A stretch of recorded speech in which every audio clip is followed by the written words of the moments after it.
안녕하세요. 하나도 안 보이네요. 예, 2년 만에 온 것 같은데 사실은 이 토픽을 오늘 이렇게 받고 나서 굉장히 어렵죠. 넓고도 깊은 미래 사회. 미래 얘기를 하긴 해야 되겠는데 넓고도 깊게 하려면 어떻게 될까? 그래서 사실 고민을 굉장히 많이 했습니다. 이게 나오죠? 예, 이게 나오면 안 되지 않나요? 네, 엉뚱한 게 자꾸 나오고 있는데. 예, 이게 왜 엉뚱한 게 나올까? 여긴 잘 나오는데. 네. 그래서 사실은 미래 하면은 좀 멋있는 얘기를 해야 될 것 같은데 의외로 그런 얘기가 아닐 수도 있습니다. 되려 우리가 지금 놓치고 있는 것에 대한 이야기를 좀 드릴까 합니다. 요즘 시대를 갖다가 한마디로 이렇게 얘기를 한다면은 요 얘기가 거의 제일 딱 들어맞는 얘기인 것 같아요. 초연결 시대라는 표현을 합니다. 하이퍼 커넥티드 소사이어티. 커넥티드도 모자라서 막 연결된다 뭐 이런 얘기죠. 그래서 하이퍼 커넥티드 소사이어티 하면은 이제 제일 대표적으로 이야기하는 게 아무래도 이걸 것 같아요. 소셜 웹. 소셜 웹의 연결이 그 이전 시대하고 연결하고 제일 크게 다른 점이 뭘까요? 그 이전 시대의 웹이라고 하는 것은 기본적으로 문서들의 연결이었죠. 그러니까 우리가 이제 PC라고 하는 녀석이 도대체 뭐냐라고 물으신다면 PC는 디지털 문서를 만드는 기계다라고 저는 답을 합니다. 그러니까 문서인데 아날로그로 돼 있던 거를 디지털화를 시켜주는 그런 도구였던 거죠. PC를 가지고 한참 70년대부터 90년대까지 뭐 이렇게 할 때에는 우리가 PC 갖고 그 배우는 것들이 한 두세 가지로 압축됐어요. 이렇게 보급된 다음에 보면 이거 가지고서 이제 보통 어느 쪽이 더 중요하냐 싸우는데 가장 중요한 소프트웨어 딱 두 가지만 얘기해 보세요. 뭐하고 뭐죠? 워드 프로세서하고 스프레드시트예요. 그렇죠? 워드 프로세서는 원고지 쓰던 게 디지털화된 거고요. 스프레드시트는 옛날에 장부 쓰던 게 그 디지털화된 거죠. 그래프 기능까지 집어넣어 갖고. 그래서 이 두 개를 가지고서 과거에 사무실에서 쓰던 거를 아주 열심히 잘 써가지고 이걸 디지털화를 하니까 옛날보다 훨씬 저장하기도 쉽고 전달하기도 쉽고 뭐 이렇게 됐죠. 그리고 일하기도 좋아졌어요. 그래서 사무실 환경이 굉장히 쾌적하게 변했습니다. 그래서 이런 패러다임을 우리가 뭐라고 불렀죠? 사무자동화라 그랬죠. 오피스 오토메이션. 그래서 컴퓨터 배운다 그러면은 다 워드 배우고 엑셀 배웠어요. 그렇죠? 애들도 옛날 그거 배우고. 그러다가 한 번 바뀐 거는 인터넷이잖아요. 인터넷이 1990년에 나오죠. 91년. 그래서 올해가 인터넷 20주년이에요. 여러분들도 인터넷이 아니라 정확하게 월드와이드 웹 페이지. 오늘 우리가 얘기하고 있는 이 웹의 20주년이 올해입니다. 굉장히 중요한 해인데요. 그럼 걔는 뭐냐? 똑같아요. 문서예요. 그렇죠? 웹서버에 홈페이지가 올라가는 게 그 홈페이지가 문서잖아요. 홈페이지란 문서. 웹서버는 그럼 뭐냐? 웹서버는 우리가 남한테 보여주기 위한 문서예요. 내가 보는 문서가 아니라. PC 시절, OA 시절까지만 해도 내가 쓰는 문서, 우리 회사에서 쓸 문서를 만들었고 그거를 돌려본 거죠. 근데 인터넷 시대로 들어가가지고는 이 문서를 남들이 볼 수 있게 오픈해 준 거예요. 그렇죠? 그게 웹서버예요. 그럼 웹브라우저는 뭐예요? 남의 문서 보는 소프트웨어. 그렇죠? 그럼 검색 엔진 아까 전에 열심히 말씀하고 가셨는데 검색 엔진이 뭐예요? 남의 문서 찾는 거죠? 다 문서 얘기예요. 결국 남이란 얘기가 들어갑니다. To the public. 공공으로 보낸다. 거기에 문서에 지식이 담기기 때문에 이런 패러다임을 묶어가지고 지식사회라 그랬죠. 그래서 네트워크 연결을 보시면은 항상 가운데에 PC가 있고 PC는 문서를 들고 있고 그 문서들이 PC들끼리 연결되면서 다 연결돼 있고 그리고 이것들을 왕창 있으니까 왕창 있으면 항상 아까 전에도 잠깐 얘기하셨지만 한 군데 모아놓는 게 중요하거든요. 왜냐하면 다 찾아가기 힘들거든. 사람들이 주의가 분산되니까. 그러니까 한 군데로 와라라고 하게 되죠. 그래서 우리나라에선 네이버나 다음 같은 포털이 미국에선 구글 같은 검색 엔진이 뜨게 된 거죠. 여기까지가 대충 한 PC 이후에 인터넷 이후에 넘어온 거예요. 소셜은 모바일하고 같이 갑니다. 굉장히 크게 달라요. 왜? 아까까지 말씀드린 웹은 결국에는 그래서 PC에 들어가 있는 문서끼리 연결된 네트워크, 우리가 아는 인터넷은 정보의 웹인 거죠. 그러니까 그에 비해서 모바일은 애시당초 태어날 때부터 뭐죠? 처음에 80년대에 나온 휴대폰 무슨 기계예요? 음성 통화하는 기계잖아요. 그렇죠? 처음부터 소통의 기계입니다. 나올 때부터 커뮤니케이션을 위해서 나왔던 거예요. 거기에다가 우리가 사진을 찍어가지고 전송할 수 있게 되죠. 카메라폰, 멀티미디어 메시지, 음성만 전송해서 왔다 갔다 하던 것을 사진까지 할 수 있게 됐어요. 다만 내가 아는 사람과 1대1로. 그렇죠? 그러다가 이게 좀 지나서 터치폰도 생기고 그러더니 다대다로 여러 사람들이 동시에 소통할 수 있는 것들이 많이 나오기 시작을 했어요. 그렇죠? 대표적인 게 트위터나 페이스북, 그리고 요즘에 많이 하는 카카오톡 같은 것도 그룹 채팅을 통해 여러 명이 동시에 소통하고 뭐 보내고 뭐 이렇게 된 거죠. 처음부터 이거 갖고 다니잖아요. 휴대폰 갖고 뭐 하세요? 생각해 보세요. 아까 전에 PC는 기본적으로 문서를 보고 문서를 갖다 브라우징 하는 거였지만 아침에 일어나서 알람으로 쓰시죠? 그 다음에 이제 아침에 출근할 때 왔다 갔다 할 때 어떤 사람은 카카오톡하고 어떤 사람은 뭐 트위터나 페이스북하고 어떤 사람 뉴스 보고 그럴 거예요. 오전에 일 열심히 해요. 점심 때 딱 들고 오늘 뭐 먹으러 가지 검색해요. 그리고 음식점 딱 나오면은 아 여기로 가야지 맵 띄워가지고 열심히 찾아가요. 갔는데 오늘따라 음식이 굉장히 잘 나왔어. 뭐 하죠? 사진 찍죠. 그래서 페이스북 같은 데 올리고 그 다음에 저녁 오후에 또 좀 일하다가 퇴근하면서 음악도 좀 듣고 텔레비전 DMB도 좀 보고 어떤 사람은 게임도 좀 하고 뭐 이러죠. 그러다가 밤에 잠잘 때까지 들고서 이리저리 왔다 갔다 하다가 조용한 음악을 들으면서 잡니다. 틀린가요? 그쵸? 이거 갖고 일해요? 일 절대로 안 합니다. 예, 스마트폰은 절대 일하는 기기가 아니에요. 애시당초 태어날 때부터 소통의 기계예요. 그리고 문서랑 관계없어요. 그거 갖고 문서 찍겠어요? 보기는 하지만 이메일 쓸 때는 PC를 들죠. 아니면 아주 단문으로 씁니다. 간단하게. 그게 PC가 가지고 있는 기본적인 특징이에요. 그렇죠? 그런 거는 전부 행위에 기반을 둡니다. 무슨 말이냐? 제가 아까 말씀드린 그런 것들은 전부 액티비티, 행동이에요. 행동이라는 것이 그런 어떤 개인의 네트워크를 통해 가지고 연결되는 것. 이게 모바일이 가지고 온 변화입니다. 문서랑 관계없어요. 그렇죠? 네트워크 차원에서도 마찬가지죠. 모바일 인터넷은 결국 나의 행동을 반영하는데 얘가 항상 인터넷에 붙어 있는 거죠. 그리고 나랑 항상 같이 다녀요. 그러면 인터넷에 웹의 중심에 누가 있어요?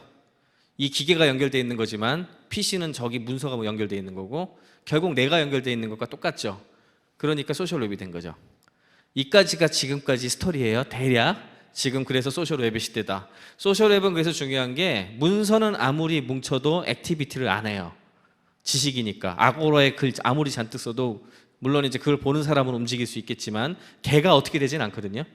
근데 사람들은 여러 가지 네트워크를 통해 가지고 자신들의 동기를 뭉쳐냅니다. 그러면 어떻게 돼요? 사회적 액션으로 나와요. 그래서 모바일과 소셜은 사회의 어떤 변화를 끌고 오죠. 왜? 사람들을 뭉쳐내니까. 사람들의 동기를 뭉쳐내니까. 그래서 어떤 사건들이 있었던 거예요? 중동의 자스민 혁명 같은 게 나온 거죠. 그리고 스마트폰 보급 이후에 우리 사회가 변하는 건 느껴지지 않으세요? 그게 다 연결되어 있는 겁니다. 철학의 변화와 세상의 변화는 전부 연계가 되어 있는 거죠. 이 다음에 뭐냐 하면은요, 요 얘기를 합니다. 이제 인터넷 오브 띵스의 시대다. 이걸 M2M이라고 표현도 해요. 기계랑 기계랑 소통한다는 얘기예요. 지금까지는 어쨌든 간에 단일 디바이스에 단일 한 사람이 썼고 이 사람들이 연결됨으로 인해 가지고 소셜 앱이 등장을 했는데 이제는 나 혼자뿐만 아니라 기계들끼리도 다 연결돼서 기계와 내가 같이 전부 연결되어 있는 세상에서 산다는 거예요. 제일 먼저 나온 거는 뭐겠어요? 비슷한 동족인데 스크린 크기가 다른 애들이 연결되기 시작했죠. 그게 N스크린입니다. 그러니까 달리 말하면 스마트폰뿐만 아니라 텔레비전 그리고 뭐 있죠? 태블릿 뭐 이런 거. 이게 다음 단계잖아요. 그래서 지금 이제 N스크린 연결과 관련된 게 쭉 나오죠. 그 다음은 아마도 운영체제에 탑재해서 뭐 이런 소통할 수 있는 텔레파시 기능, 결국 기계들도 텔레파시로 얘기하는 거니까 을 집어넣을 수 있는 녀석들, 아마도 자동차, 그리고 빌딩들, 이런 애들이 아마 그 다음 단계로 연결될 것 같고요. 그 다음으로는 아마 수동적이긴 하지만 여러 가지 센서들, 뭐 여기 RFID 같은 것도 그렇고 QR코드도 그렇고, 걔네들이 비록 지가 뭐라고 많은 얘기를 해주고 있지는 않지만 종이에 써 있는 그 패턴 하나로서 내가 뭐라는 걸 나타내곤 있죠. 사람이 수동적으로 능동적으로 인터랙션만 하면 뭔지 알 수 있잖아요. 어떤 그런 식으로 우리가 보는 수많은 것들이 다 네트워크에 연결될 거예요. 그러면 아마 또 패턴이 좀 다른 양상이 많이 나타날 겁니다. 그래서 사람들의 연결, 그 다음에 이런 물체들의 연결들이 막 진행되는 이런 어떤 사회를 우리가 인터넷 오브 띵스의 시대라 그러고, 그리고 이런 거를 한꺼번에 묶어가지고 표현을 한마디로 이제 하자 그러면 하이퍼 커넥티드 소사이어티라고 표현해요. 초연결 시대가 왔다. 그리고 초연결 시대로 우리는 가고 있다. 이런 어떤 부분에 있어가지고 이제 좀 재밌는 그 옛날 이야기를 좀 몇 개를 드릴 겁니다. 제가 개인적으로 저한테 사상적인 영향을 가장 많이 미친 사람이 두 사람이 있습니다. 한 사람은 바로 이 양반이고요. 미디어의 이해라는 책을 쓴 마샬 맥루언입니다. 또 다른 한 사람은 제레미 리프킨인데 그 양반 거는 이제 뒤에 나중에 오늘은 뭐 관계없이 넘어갈 거고요. 마샬 맥루언의 이야기를 좀 먼저 드릴까 합니다.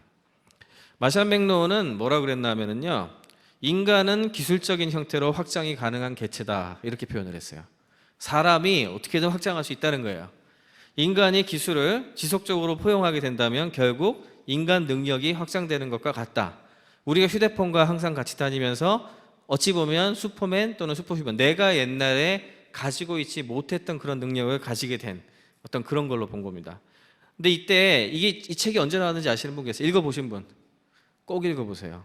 진짜 1964년에 나온 책인데 무려 56년 전에 나온 책임에도 불구하고 오늘날에 너무 현학적으로 써서 좀 문제긴 하지만 오늘날의 모든 현상을 거의 설명하고 있는 거나 마찬가지예요. 그래서 이때 이 사람이 무슨 얘기를 하냐 하면 여러 가지 것들을 빗댑니다.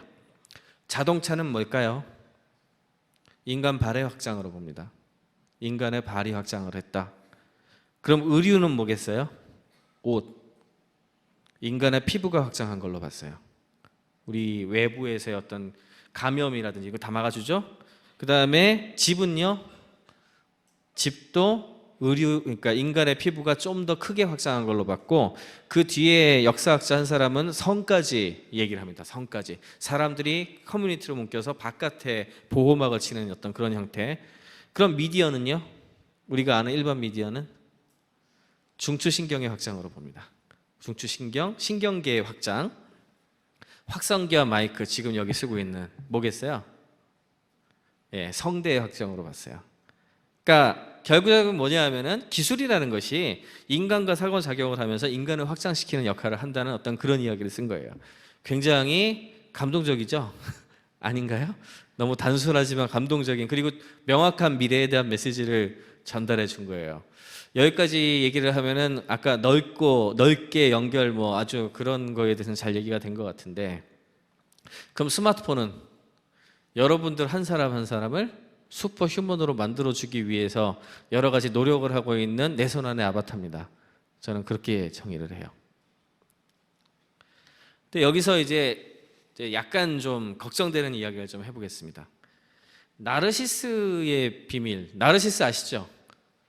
예, 이 사람이 그 에코라는 요정이 이렇게 짝사랑을 하고 있음에도 불구하고 어떻게 했어요? 물가에서 열심히 자기 얼굴 보고 빠져가지고 있다가 뭘로 변했죠? 수선화로 변하죠. 이게 그런 어떤 신화가 있었는데, 나르시스가 그러면 도대체 왜 이런 일이 벌어졌냐? 나르시스는 일종의 거울의 형태가 된 거죠. 거울에 의해서 나의 확장된 모습을 본 거예요. 근데 이게 반복 노출이 돼요.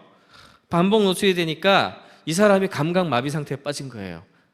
완전히 이제 빠져드는 거죠.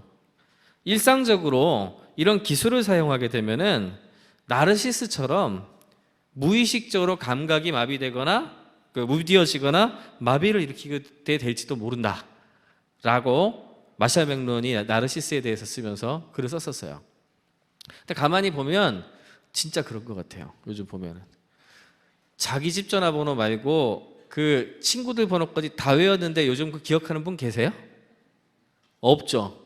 거의 다 아마 이제 전화번호부 이 이름으로 검색 안 되면 숫자로는 기억 안 나시는 분들 많을 거예요. 더 심한 거 내비게이션. 옛날에 저도 길 정말 잘 찾았는데요. 요즘 내비게이션 키고 다니다 보니까 그게 꺼지면 이게 어떻게 갔었지? 기억이 안 나. 그쪽으로 이제 의존을 하게 된 거죠. 구글도 마찬가지죠. 이게 옛날 같으면 좀 기억했을 거를 찾아보면 다 나와. 그래서 열심히 찾다 보니까 안 하게 돼요. 그렇죠? 이게 굉장히 좀 문제다 싶습니다. 근데 이게 우리 시대만의 문제가 아니었던 겁니다. 소크라테스라는 사람이 있습니다. 소크라테스의 철학은 그 뒤에 플라톤이라는 제자에 의해서 나중에 퍼지게 되죠. 왜 그런지 아세요? 소크라테스는 소크라테스가 글을 싫어했거든요. 글 쓰는 거를 안 좋아했어요. 특히 그 가장 중요한 어떤 그 건 중에 하나가 플라톤이 쓴 책 중에 파이드로스라는 책이 있어요. 이게 이제 소크라테스하고 파이드로스의 대화를 이제 책으로 남긴 건데요. 파이드로스하고 대화에서 소크라테스가 이렇게 얘기합니다. 사람이란 게 이 인간의 지성과 이런 어떤 그 극대화된 능력을 발휘해야 되는데 문자라는 게 나와가지고 말이야. 문자에다 자꾸 의존을 하면 니네들 바보 된다 이 얘기를 해요. 인간의 사고력에 부정적인 영향을 미친다.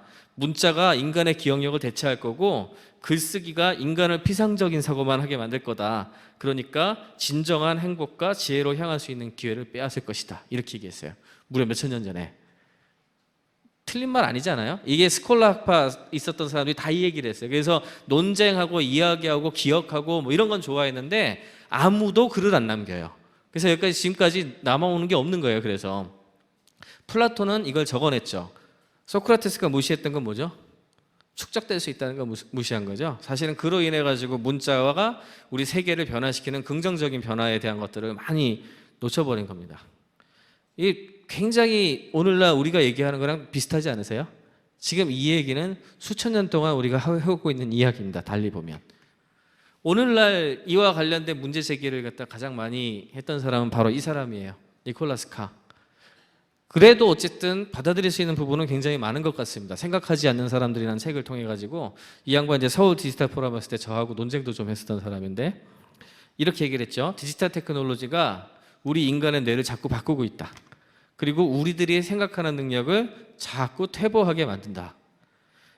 또 이제 문자 메시지 같은 짧은 메시지에 익숙해진 젊은 세대에게는 전문적인 작가의 문장이 너무 길다는 거예요. 그래서 이해하기 어렵게 느껴져. 이거하고 매치돼 가지고 일본에는 휴대폰 소설 장르가 생겼어요. 휴대폰에는 저도 이제 요즘 휴대폰으로 책을 많이 보는데 길 근 거 보면 짜증나요. 왜? 한 페이지가 넘어가거든. 한 페이지에 한 문장이 안 끝나요. 옛날 글들 보면은. 그러면 앞뒤로 봐야 되잖아요. 그러면 안 되죠. 그래서 휴대폰 소설 장르 보면은 문장이 짧아요. 휴대폰 소설가들은 능력이 틀려. 그러니까 이게 어떻게 보면 UX하고 우리 변화가 좀 관계되는 것이기도 하고 문자 메시지도 쓰다 보니까 그 형식에 맞추다 보니까 어떻게 돼요? 수많은 추격어가 나타나죠. 이게 뭐 어쩔 수 없는 당연한 거예요. 앞으로 어떻게 되겠어요? 사진 찍어 보내잖아요. 자꾸 사진 간단하게 터치해서 보내죠. 이런 거에 더 익숙해질지 몰라요. 이제 좀 나중에 보시면은. 그리고 웹이 주는 링크를 중심으로 된 어떤 그런 형태는 또 하이퍼텍스트 구조잖아요.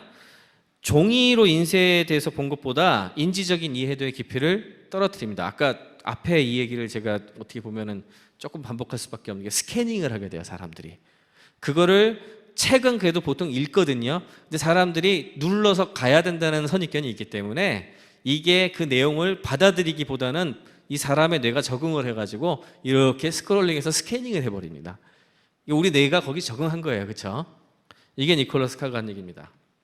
그래서 굉장히 중요한 얘기를 하나 드리려고 하는 게 넓게 커넥션을 우리가 많이 만들었어요. 소셜미디어나 소셜웹으로도 연결 많이 했어요.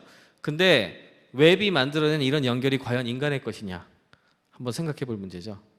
그래서 아무리 많은 시간을 검색과 웹서핑에 투자를 해도요 결코 웹의 연결은 인간의 것이 되지는 않습니다. 한 사람 한 사람의 것이 되지는 않아요. 기계에다가 우리 기억을 아웃소싱했다면 그건 어찌 보면 우리 지성이나 정체성에 우리 인간이라는 것, 우리가 살아가는 어떤 그런 것에 대해서 가장 중요한 부분은 아웃소싱하는 것과 마찬가지일 수도 있어요. 그리고 우리가 가지고 있는 기초적인 지식이나 사고력을 대부분 아웃소싱한다면 인지적 능력의 발전을 저해할 수도 있겠죠. 예, 이렇게 제가 막 오늘 얘기하고 가면은 니콜라스카가 됩니다. 그래서 그게 뭐 이거 원리 저 이게 보면서 진짜 저럴지도 모르겠다는 생각을 가끔 했어요. 아, 정말 미래를 잘 그려냈구나 이런 느낌도 들면서 우리 나중에 정말 저러고 살지 않을까? 그리고 자꾸 저렇게 편해지면은 팔다리 짧아지고 뚱뚱해지고 저런 모습으로 가는 것 같고 저도 요즘 저렇게 변하고 있는 것 같아요. 큰일입니다 이거. 근데 이렇게 한쪽 얘기만 또 들으면 곤란하죠. 아까 소크라테스의 그 방식에 대해서 플라톤이 적응했던 것과 비슷한 얘기인데 돔 테스코시라는 사람이 디지털 레이프라는 책을 썼어요. 이 양반이 아주 재미있는 얘기들을 또 거기서 많이 썼는데 기성세대들이 요즘 아이들이 어쩌고 뭐 이 휴대폰 갖고 맨날 그것만 하고 있느니 뭐 언론 투게더라고 그런다면서요. 같이 있는데 혼자 논다 뭐 해가지고 같이 커넥션 돼 그게 뭐 어쨌다고 그쵸 어떻게 보면은 근데 그걸 부정적으로 비평을 해요. 근데 그런 비판을 하는 베이비 부모 세대들 그 자료를 보잖아요. 일주일 평균 22시간 TV를 봤어요. 지금 이거 절반도 안 보거든요, 애들. 그때 그 기성세대의 그 시니어들은 그 애들을 보고 뭐라 그랬나 하면 우리 그 어른들을 보고 뭐라 그랬냐 하면은 우리나라는 이건 좀 약간 역사가 그보다는 떨어지지만 쟤네들은 바보 상자 앞에서 뭘 하고 있냐 맨날 이랬다는 거예요. 그렇죠. 바보 상자 보고 크신 분들이 스마트폰을 뭐라 그럽니다. 그러니까 이게 굉장히 어찌 보면은 굉장히 좀 그 모순적인 거죠. 사실은 그게 그만큼의 기술이 원하는 어떤 그런 뭔가가 있었다는 거예요. 사실은. 그래서 우리들이 접촉하는 미디어라든지 단말 기기의 형태, 상호작용하는 방식이 달라진 것으로 이해를 해야지 이걸 지나치게 또 부정적으로 생각하는 것도 문제가 있다는 거예요. 그러니까 이 양쪽 다 어느 정도 밸런스가 있어야 되는 거죠. 그래서 이 측면에서 우리가 꼭 봐야 되는 게 기술이라는 것이 도대체 우리 사회에 어떤 영향을 미치고 있는가에 대해서 조금은 고민을 좀 더 해봐야 됩니다. 기술은 전에는 우리가 기술을 개발하고 뭔가 만들었다고 생각을 했어요. 그리고 우리의 도구로 쓰려고 했다고 봤어요. 그렇죠? 근데 기술은 오늘날 우리 사회에 가장 커다란 영향을 주고 있는 어떤 그런 것이고 기술의 정체라든지 특성을 잘 이해를 하고 잘 활용하는 사람 그리고 그렇지 못한 사람들이 경제적인 부나 사회적 활동에 의해서 점점 심하게 격차가 나기 시작을 해요. 그렇죠? 그거는 일시적이라 할지라도 어쨌든 이 부분이 굉장히 중요하게 나타납니다. 그러면 기술을 만들어내고 사용하는 사람들은 이런 기술이 가지고 있는 사회적 의미에 관심을 가져야 돼요. 왜? 기술에 의해서 우리 사회가 더 많이 변하니까 요즘에는. 그리고 기술이라는 것이 마샬 맥루한이 얘기했듯이 우리 인간 사회의 확장이란 말이에요. 그래서 이걸 도구적인 관점에서 좋은 점만 부각하는 것도 문제고 너무 부정적인 것만 해서 이야기를 해도 역사를 퇴보시킨다. 이걸 꼭 기억해 주시기 바랍니다. 케빈 켈리라는 사람이 이거 굉장히 어려운 책인데요. 이 책에서 두꺼워요. 800페이지 가까이 되니까. 그런데 굉장히 중요한 메시지를 하나 던집니다. 테크늄이라는 이야기를 해요. 테크늄은 뭐냐면 실체적으로 느낄 수 있는 하드웨어를 넘어서서 문화라든지 예술, 사회제도, 법과 철학 같은 그런 유형의 지적 산물들을 포함하는 세계적이고 대규모로 상호 연결된 기술계. 되게 어렵죠. 예, 정의가 굉장히 어려워요. 근데 짧게 얘기하자면 이런 겁니다. 우리가 사는 이 생물계가 이미 기술과 같이 공존하는 시대에 들어갔다는 거예요. 기술이 뭔가 우리한테 요구를 하기 시작을 했고 거기에 맞춰 살아가고 있어요. 그러니까 내가 만든 인벤팅한 기술이라는 애가 우리의 영향을 무지하게 미치고 있는 거고 그건 현실로 받아들여야 된다는 겁니다. 그래서 개인적으로 뭐 여러 가지 말씀을 드릴 수가 있겠지만 여러 가지 메시지 중에서 가장 중요한 부분은 이걸로 요약을 하고 싶습니다. 우리가 살아간다는 것은 그리고 깊이 존재한다는 것은 단순히 어떤 기술을 쓰는 것으로 해결되지는 않아요. 지난번에 2년 전에 제가 체인지온 왔을 때는 소셜 웹의 어떤 사회적 특성에 대해서 얘기를 하면서 소셜을 통해서 만들어지는 수많은 관계에 대한 그런 얘기를 했었고 그 다음에 그로 인해서 나타나는 사회적인 활동들 그리고 그것이 나타낸 긍정적인 효과들을 많이 이야기를 했어요. 근데 이것이 우리가 인간의 인지라는 측면에서 바라보잖아요. 그러면 그게 숫자가 과도한 경우가 많습니다. 그리고 실제로 그 기술을 활용해서 무엇을 하는가, 그리고 우리 사회가 어떻게 변해가는 것이냐, 이런 거를 공부하는 것이 훨씬 중요함에도 불구하고 일부 사람들은 보면은, 특히 단체들도 그렇고요, 이런 숫자라든지 이 기술의 어떤 중독이 된 어떤 그런 거, 그 다음에 거기에 있는 아주 피상적인 수치 몇 개에 집착을 하면서 굉장히 그런 거를 따라가려는 경향들이 보이고 있어요. 그건 그다지 중요하지 않죠. 결과적으로는 이 기술들이 우리와 함께 어떻게 우리 사회를 변화시킬 것인가가 되게 중요한데, 디지털이라든지 인터넷 그리고 소셜웹은 정말 사실 많은 걸 변화시키고 있습니다. 전반적으로 우리 인간 삶을 풍요롭고 지금보다 훨씬 행복한 방향으로 이렇게 이끌고 있다는 것을 부정할 사람은 아무도 없을 거예요. 그런데 이런 긍정적인 효과에만 사로잡혀가지고 우리 사회나 개개인이 과거에 가지고 있었던 굉장히 중요한 장점들이 있어요. 뭐가 있죠? 인간으로서 어떤 굉장히 행복한 어떤 그런 아름다운 소리를 듣는다든지, 가만히 생각을 해보는 어떤 그런 거라든지, 이런 것을 통해 가지고 있었던 느린 어떤 그런 것에 대한 것들을 너무 많이 잃어버리고 있지는 않나 생각을 해볼 필요가 있죠. 예를 들어 가지고 온라인 캠페인을 해서 굉장히 많은 사람들이 노출돼 가지고 막 퍼지는 거, 그걸 보고서 너무 흥겨워하지만 실제로 이렇게 만나 가지고 하고 있는 것하고는 또 달라요. 그러니까 아마도 이 체인지원 나중에 그 어디죠? 그 웹사이트에 올라가 가지고 온라인으로 보실 수 있는 분들 많을 거예요. 그렇죠? 근데 그분들하고 여기 오신 분들하고 느낌이 같을까요? 다르죠. 같은 공간에서 같이 숨을 쉬었고 같이 열정을 이렇게 주고받았던 그 감성이라는 것이 절대 온라인이 대체할 수가 없습니다. 그러니까 어떤 것을 기획하고 만든다고 할지라도 깊게 들어간다는 것은, 제가 봤을 때 사실은 넓고 깊은 거를 미래 기술로 어떻게 설명을 하지 고민을 하다가 내린 결론이, 결국에는 깊은 거는 기술로 해결할 문제가 아니다. 결국에는 우리가 옛날에 해왔던 방식들이 이런 도구들과의 조화를 통해 가지고 잘 버무려졌을 때 그것이 사회의 발전에 이바지한다면 그것이 결국에는 넓고도 깊은 사회로 가는 가장 중요한 포인트가 아닐까, 그렇게 생각을 합니다.